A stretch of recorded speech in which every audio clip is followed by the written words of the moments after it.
Hello, 10th science में आपका बहुत बहुत स्वागत है। हम लोग जो चैप्टर नंबर 4 कर रहे हैं, कार्बन एवं उसके यौगिक, उसके बहुत सारे टॉपिक हम क्लियर कर चुके हैं आईयूपी सिस्टम में। यह इनटेक्स्ट क्वेश्चन है। इनटेक्स्ट क्वेश्चन देखो 68 पृष्ठ के हमने कर लिए हैं। आप अपनी बुक से चेक कर सकते हैं, अपने आप को बिल्कुल कन्फर्म और तैयार कर लें। उसी प्रकार से 76 के हैं, जो 76 पृष्ठ के क्वेश्चन हैं वो भी आपने कर लिए। बहुत बढ़िया ढंग से आते हैं और ये आपने सीखना चाहिए, सीखे हुए होने चाहिए, क्योंकि जैसे जैसे आपसे आएंगे तो कोई सा भी क्वेश्चन आपसे पूछा जा सकता है बोर्ड में, तो आपको तैयार रहना चाहिए। ठीक है, तो ठीक नीचे उसके टॉपिक आएगा कार्बन यौगिकों के रासायनिक गुणधर्म। उनके अंदर कौन कौन से रासायनिक गुणधर्म है? दहन है, ऑक्सीकरण है, संकलन है, प्रतिस्थापन है। मतलब कुछ अपक्रियाएँ हमने, यही वाली अपक्रियाएँ हमने चैप्टर नंबर 1 में सीख ली हैं, बस थोड़ा सा और यहाँ देखना है।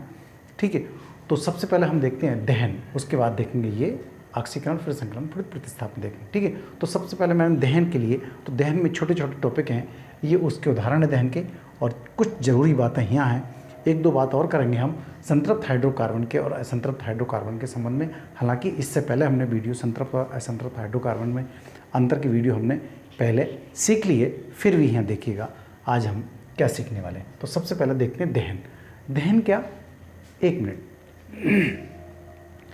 हम लोग कोई चीज़ आग जलाते हैं, क्या मतलब? लकड़ी जलाएं, पत्ती जलाएं, कागज़ जलाएं, पॉलीथीन जलाएं, कुछ भी हो, तो ये जो चीज़ है, कोयला जलाएं, पेट्रोल जलाएं, तो सबसे पहले क्या करते हैं? जलाने पर ऑक्सीजन की उपस्थिति होती। तो ऑक्सीजन की मात्रा, बिना ऑक्सीजन के तो भाई कुछ भी, जैसे हम जला रहे हैं, तीली जला रहे हैं, तो एकदम उसमें आग लग जाती है। लकड़ी में जलाएं या कागज़ में जलाएं तो एकदम आग लग जाती है। तो वहाँ पर चारों तरफ वायु होती है, वायु में ऑक्सीजन की मात्रा, और ऑक्सीजन की उपस्थिति में ये चीज़, सब चीज़ जलने लगती है। ठीक है, तो जलने को ही हम क्या कहते हैं? दहन कहते हैं। और क्या खास बात हो गई? ठीक है, तो इसकी जांच करके देखें क्या ऑक्सीजन की आवश्यकता पड़ती है जलने में। तो चलिए आइए, मैं एक आपको छोटा सा, तो आप लोग जानते हैं वही कुछ करने वाला हूँ। देखो, मैं मोमबत्ती यहाँ जला रहा हूँ। मोमबत्ती को आप अच्छे ढंग से जानते हैं। देखो, लो जी, मोमबत्ती जल रही है हमारी, फर्स्ट क्लास। अब हम ऑक्सीजन देना बंद कर दें इसे। तो ऑक्सीजन देने के लिए मैं एक गिलास, यहाँ आराम जल रही, देखो यहाँ गिलास से मैं इसको ढक देता हूँ। तो यहाँ पर इसके अंदर देखो, एक तो बुझ गई, दूसरी वाली भी बंद हो गई, क्योंकि यहाँ पर ऑक्सीजन अब हम देना बंद कर दिए, इसलिए वो जलना बंद हो गई। क्लियर, समझ में आ गई होगी बात है? जैसे हम ऑक्सीजन यहाँ देना बंद कर देते हैं और वो तुरंत बुझ जाती हैं।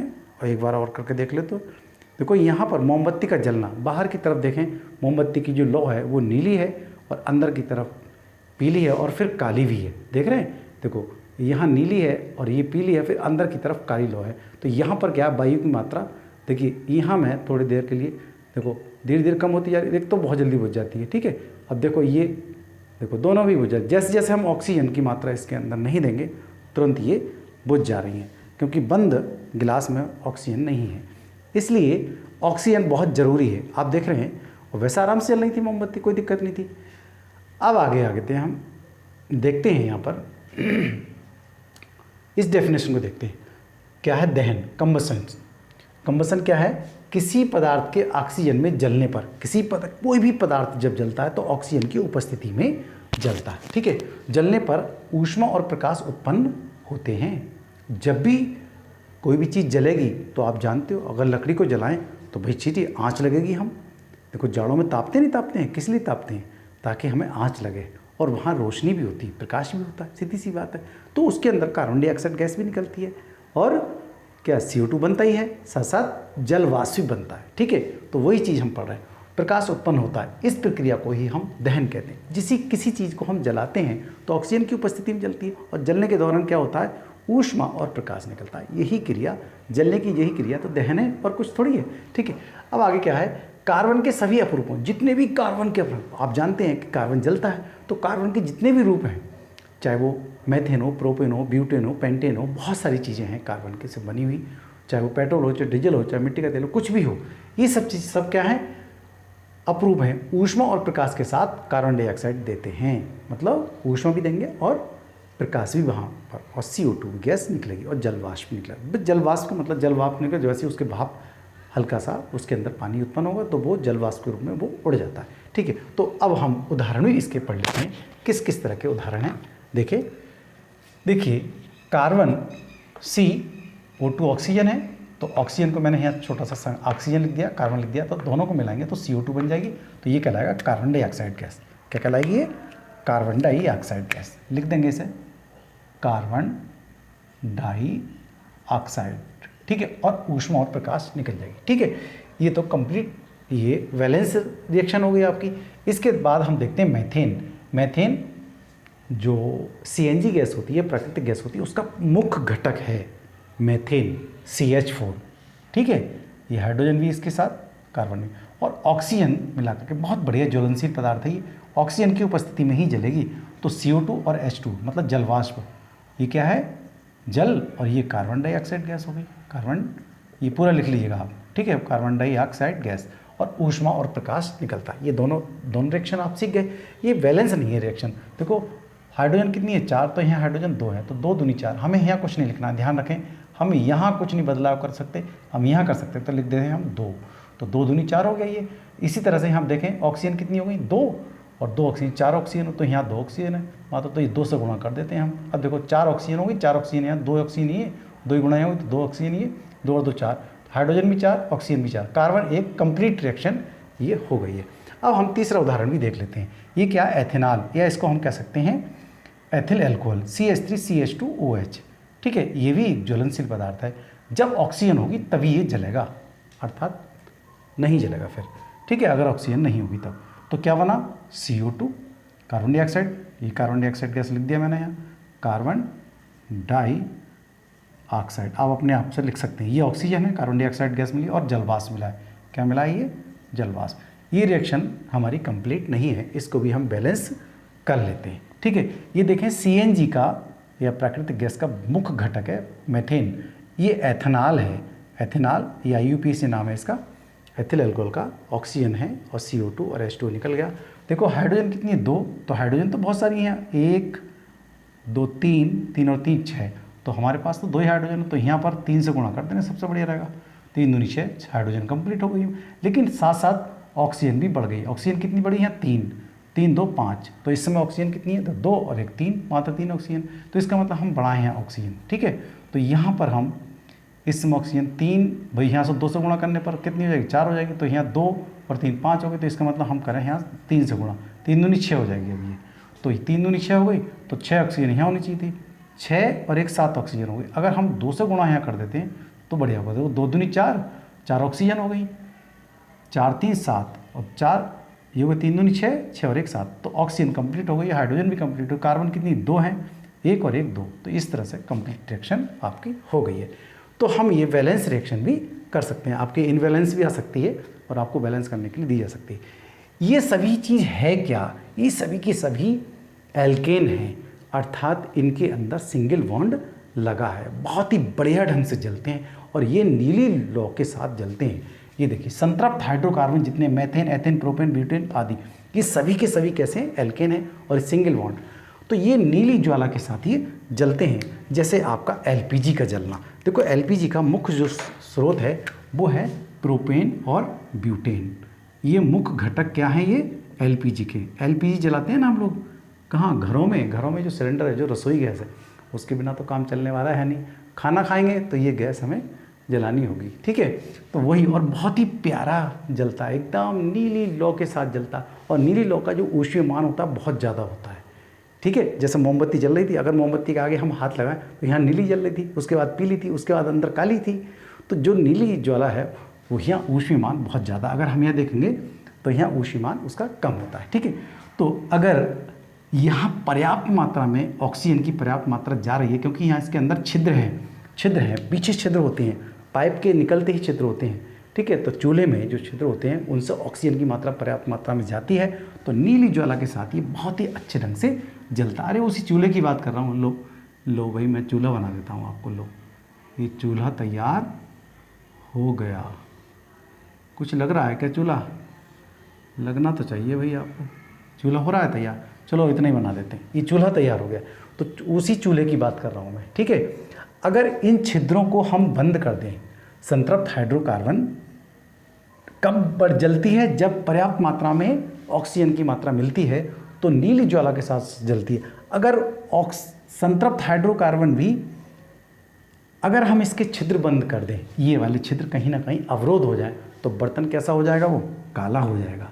और जो ऊर्जा है, जो गैसेस हैं, तो ईंधन है, तो एलपीजी ईंधन है, तो ईंधन का अपूर्ण दहन हो रहा है। इसका मतलब बर्तन काला कर रहा है, इसका मतलब है छिद्र बंद है और अपूर्ण दहन है और ईंधन का फालतू में व्यय हो रहा है, खर्च हो रहा है, ठीक है। ऊष्मा नहीं निकलेगा, ऊष्मा नहीं निकाल रहा है, तो वो पीली ज्वाला अर्थात कज्जली का निर्माण करेगा, मतलब बर्तन काले हो जाएंगे। देखिए, मैं बर्तन की बात करूं तो बर्तन भी यहाँ काले हो जाएंगे। जैसे ये थोड़ा सा आपको आइडिया नहीं लगेगा, लग रहा है क्या? हो सकता है नहीं लगे। ये हो गया बर्तन काला। कब किया बर्तन काला उसने? ये हो गया आपका बर्तन। बर्तन काला कब कर रहा है? जब कि ऑक्सीजन की मात्रा उसको यहाँ छिद्र जो हैं उसके बंद हो गए। अब सारा का सारा जो बर्तन है वो कैसा कर देगा? ये काले काले काले काले। इसका मतलब हम समझ जाएं कि हमारा चूल्हा कहीं ना कहीं क्या है, ये छिद्र कैसे हो गए? ये बंद हो गए, इसलिए ये बर्तन काले कर रहा है। संतृप्त हाइड्रोकार्बन बर्तन को काले नहीं करते हैं, लेकिन यदि उनको ऑक्सीजन की मात्रा कम मिल रही हो तो बर्तन को काला कर देंगे, ठीक। ये प्रश्न आ चुका है, तो जान ले कहीं ना कहीं हमारा स्टोव जो है, जो चूल्हा है, कहीं ना कहीं छेद उसके बंद हैं ताकि ऑक्सीजन नहीं मिल रही।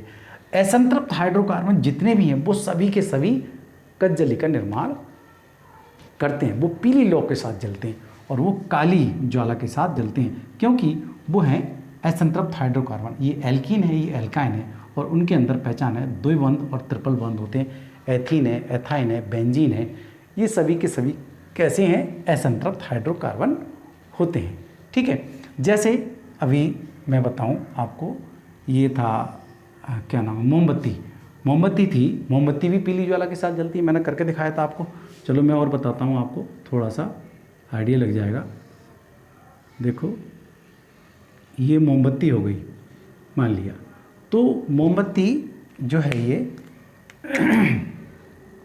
यहाँ पर ये जल रही है मोमबत्ती, तो ये मोमबत्ती जो नीली ज्वाला है यहाँ पर, और इसके अंदर ये पीली ज्वाला है अंदर की तरफ। मैं पीली ज्वाला की बात भी कर रहा हूँ, यहाँ थोड़ा सा अंदर पीली ज्वाला होती है और फिर इसके अंदर होती है काली ज्वाला, ये वाली काली होती है। तो मोमबत्ती कुछ, तो यहाँ ऐसा क्यों होता है? तो बाहर की ओर है, यहाँ नीली ज्वाला होती है, ये वाली, ये नीली होती है और ये होती है पीली, और अंदर की तरफ होती है काली। क्यों अंदर की तरफ काली? क्योंकि आ चुका है प्रश्न ये, इसलिए मैंने आपको यहाँ लिखा है। देखो, ये नीली ज्वाला होती है ऊपर वाली, ये नीली, तो यहाँ पर बाहर की तरफ यहाँ ऑक्सीजन की मात्रा है, इसलिए ऑक्सीजन पर्याप्त मात्रा मिलती है, और यहाँ पर आँची बहुत लगती है, मतलब ऊष्मा, तो ये नीली ज्वाला इसलिए हो जाती है, इसकी नीली ज्वाला। और अंदर की तरफ ऑक्सीजन की मात्रा कम जा रही है, इसलिए पीली, और बिल्कुल अंदर तो बिल्कुल ही कम जा रही है, ऑक्सीजन मिल ही कर रही है, इसलिए वो काली हो जाती है। तो यहाँ पर अपूर्ण दहन है, यहाँ कुछ दहन है, और कंप्लीट दहन यहाँ पर है, किसका? ऊर्जा का, ठीक है। ये वैक्स है, तो यहाँ पर कंप्लीट दहन है, इसलिए वहाँ नीली ज्वाला। तो कंप्लीट दहन है, इसलिए वहाँ नीली ज्वाला। इनकम्प्लीट दहन है, वहाँ काली कज्जली या पीली ज्वाला या कज्जली का निर्माण वहाँ होता है। इसलिए यहाँ कंप्लीट ऑक्सीजन नहीं जा पाती है, जितने भी असंतृप्त हाइड्रोकार्बन होते हैं वो। लेकिन कहीं कहीं ऐसा होता है, अगर हम सीधे सीधे वायु में एथाइन को जलाएं तो वो ज़्यादा ऊष्मा उत्पन्न नहीं होती है, लेकिन अगर ऑक्सीजन का सिलेंडर लेकर के और उसके एथाइन के साथ मिला करके जलाते हैं, वेल्डिंग करने वाले लोग जो होते हैं, तो वहाँ पर बहुत ज़्यादा ऊष्मा निकलती है और वहाँ वेल्डिंग के लिए उसका यूज़ वो करते हैं, ठीक है। छोटी छोटी बातें मैंने इसके साथ साथ बताई हैं।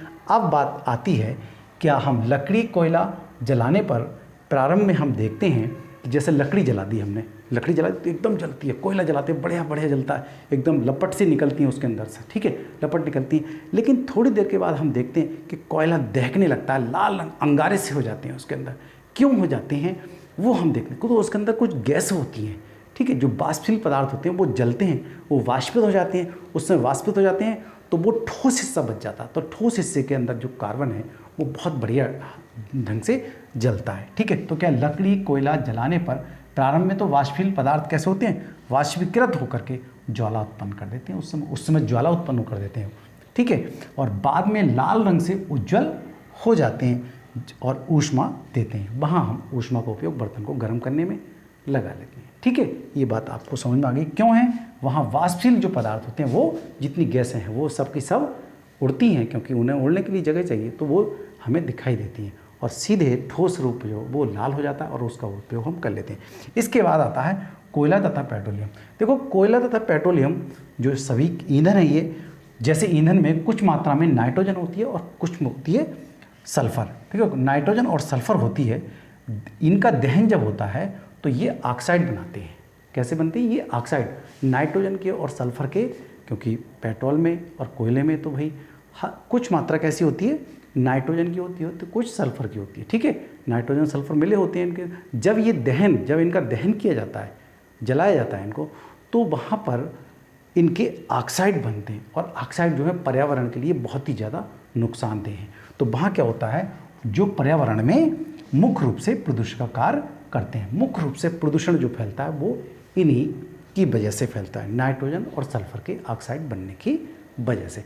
अब ये बात आती है, इतना सारा ईंधन जो है, देखो मीथेन है, गैस है, एलपीजी गैस है, सीएनजी गैस है, या कोयला है, पेट्रोल है, डीजल है, मिट्टी का तेल है, कहाँ से आ रहा है, तो ये बात आ रही है, ये आता है जीवाश्म ईंधन। तो बात क्या है, जीवाश्म ईंधन क्या है भाई, तो ये हम ऊर्जा के स्रोत हैं और आगे उसमें थोड़ी सी चर्चा करेंगे, लेकिन मैं यहाँ टॉपिक है इसलिए इसको बता भी दे रहा हूँ। क्या है जीवाश्म ईंधन, जैव मात्रा का मतलब जीव, वनस्पति, पेड़ पौधे लाखों वर्ष पहले पृथ्वी की उथल पुथल के कारण, ठीक है, क्या ज्वालामुखी, भूकंप वगैरह आए थे, बहुत लाखों वर्ष पहले की बात है, तो उस समय पृथ्वी के नीचे ये दब गए थे। तो वहाँ पर जो जानवर वगैरह दबे थे, समुद्री जीव दबे थे, तो उनमें बैक्टीरिया उत्पन्न हो गए और उच्च दाब और उच्च ताप की वजह से वहाँ पर इस ऊर्जा का धीरे धीरे वहाँ पर ये ऊर्जा उत्पन्न हुई है, जिसको हमने जीवाश्म ईंधन के रूप में जानते हैं। ठीक है, तो आप अच्छे ढंग से चलती है। ठीक है, अब अगला टॉपिक हम करेंगे ऑक्सीकरण।